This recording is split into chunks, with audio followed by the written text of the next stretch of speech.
दिल्ली में पानी की किल्लत होने पर बीजेपी ने केजरीवाल सरकार के खिलाफ प्रदर्शन किया और दिल्ली के जल मंत्री का पानी का कनेक्शन काटने की कोशिश की। गर्मी और उमस के बीच दिल्ली वाले पानी की परेशानी भी झेल रहे हैं।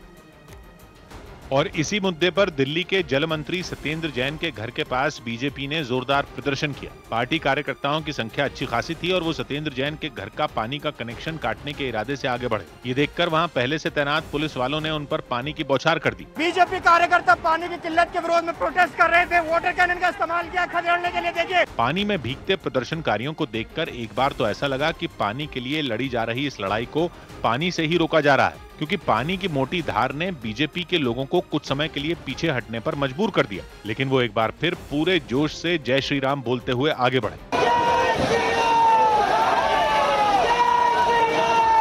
सत्येंद्र जैन के घर के बाहर यह हंगामा बहुत देर तक चला। पुलिस वालों ने प्रदर्शनकारियों को रोकने के लिए पूरा जोर लगा दिया और पानी की बौछार करने के बाद उन्हें रोकने के लिए हल्का बल प्रयोग किया।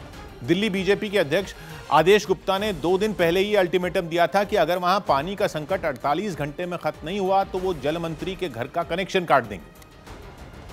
और अपनी कही बात को सच करने के लिए वो खुदाई करने वाली मशीन पर सवार होकर निकले। उनके आगे आगे पार्टी के ढेरों कार्यकर्ता भी चलने लगे और वो जैसे ही सत्येंद्र जैन के घर के नजदीक पहुंचे, पुलिस ने उन्हें रोक दिया। लेकिन आगे बढ़ते रहने की जिद पर अड़े बीजेपी के लोग कहां मानने वाले थे। बिना समय गंवाए वो पुलिस वालों से भिड़ गए, जिसके बाद पुलिस ने भी पूरा दम लगा दिया और दोनों तरफ से धक्का मुक्की होने लगी। थोड़ी देर तक यूं ही चलता रहा और जब पुलिस ने प्रदर्शनकारियों को आगे नहीं बढ़ने दिया तो दिल्ली के जल मंत्री के घर के पास ही सड़क का हिस्सा खोद दिया। जेसीबी मशीन के जरिए यहाँ देखिए सड़क ये सड़क खोद कर विरोध कराया गया। जेसीबी लेकर पहुंचे थे बीजेपी के जो कार्यकर्ता हैं। बीजेपी सत्येंद्र जैन के घर का पानी का कनेक्शन भले ही नहीं काट पाई, लेकिन उसने ये जरूर जता दिया कि पानी की ये जंग अभी जारी रहेगी। हम आम आदमी पार्टी के हर विधायक का, दिल्ली सरकार के हर मंत्री का और मुख्यमंत्री का भी पानी काटेंगे। दिल्ली में यमुना का जलस्तर तेजी से घट रहा है, जिसकी वजह से 3 वाटर ट्रीटमेंट प्लांट 50% क्षमता से ही काम कर पा रहे हैं।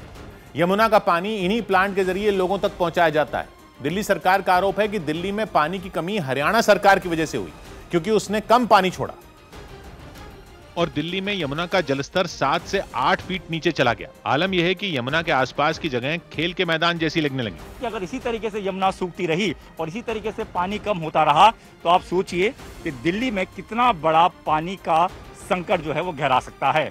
आम आदमी पार्टी ने दिल्ली में यमुना की ऐसी हालत और लोगों को हो रही दिक्कत के लिए हरियाणा की खट्टर सरकार को जिम्मेदार ठहराया। दिल्ली में त्राहिमाम की स्थिति उत्पन्न हो सकती है अगर हरियाणा सरकार, खट्टर सरकार ने दिल्ली वालों के हक का पानी नहीं रिलीज किया। दिल्ली में यमुना के लगातार घटते जलस्तर पर दिल्ली जल बोर्ड ने सुप्रीम कोर्ट में एक याचिका भी दाखिल कर दी है। 100 बात की एक बात यह कि दिल्ली में पानी का संकट और उस पर दिल्ली और हरियाणा सरकार की तनातनी हर साल का मसला है, जो मानसून आने के बाद खत्म हो जाता है। लेकिन इस साल मानसून अभी दिल्ली हरियाणा से लापता है, इसलिए दिल्ली में पानी के संकट पर सियासत गर्म है, जिसके लिए दिल्ली सरकार ने हरियाणा से यमुना का पानी कम मिलने का आरोप लगाया। तो बीजेपी ने दिल्ली सरकार पर हमला बोला और आरोप लगाया कि जल बोर्ड की लापरवाही की वजह से 20% पानी बर्बाद हो रहा है।